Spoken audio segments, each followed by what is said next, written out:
Let's talk about why this fight won't be too competitive. So, Jake Paul is gonna fight Nate Diaz. It's a pretty interesting fight and honestly a great payday for Nate. In my eyes, it's pretty goddamn clear who's gonna most likely dominate this fight. First, let's look at the age factor. Nate Diaz is a 38-year-old vegan, while Jake Paul is younger, hungrier, and most likely on testosterone replacement. And this age is definitely starting to show on Nate Diaz as well.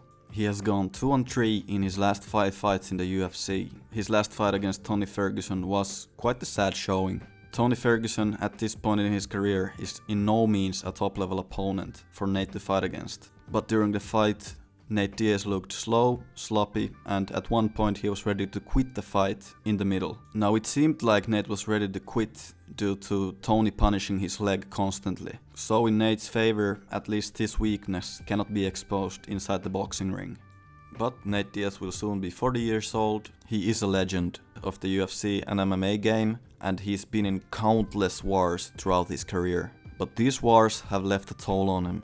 In addition to looking slow in his previous fights, Nate has a huge problem with scar tissue in his face. He has so much built up scar tissue in his cheeks and face that when Jake Paul touches him with jabs and even straights, he's gonna open up like a can of tomatoes. And yeah, in addition to all this, I don't know if it's just me, but I think Nate is cognitively declining as well. I mean, he's never been a great speaker or presenter, but as someone who has watched Nate for years, he seems cognitively slower than before, and usually these things translate to your physiology quickly as well. What can we expect from Nate inside the boxing ring? Nate's best stand-up weapon that will probably translate into the ring as well is his strong jab and this weird 1-2 combo that he throws. He fights really heavy on his lead foot, and the way he throws is straight is not normal, and this can catch most people off guard. He has hurt top-level opponents like Leon Edwards with this shot, and it has caused problems for many in his career. We also know that Nate can really turn the volume up in the later rounds. He has to find his footing early against Jake,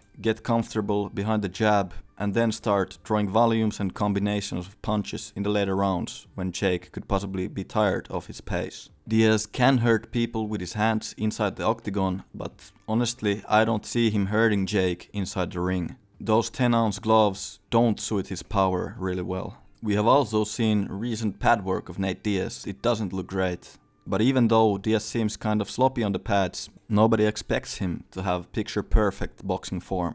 Nate Diaz is a crafty veteran and he will try anything to win the fight inside the ring.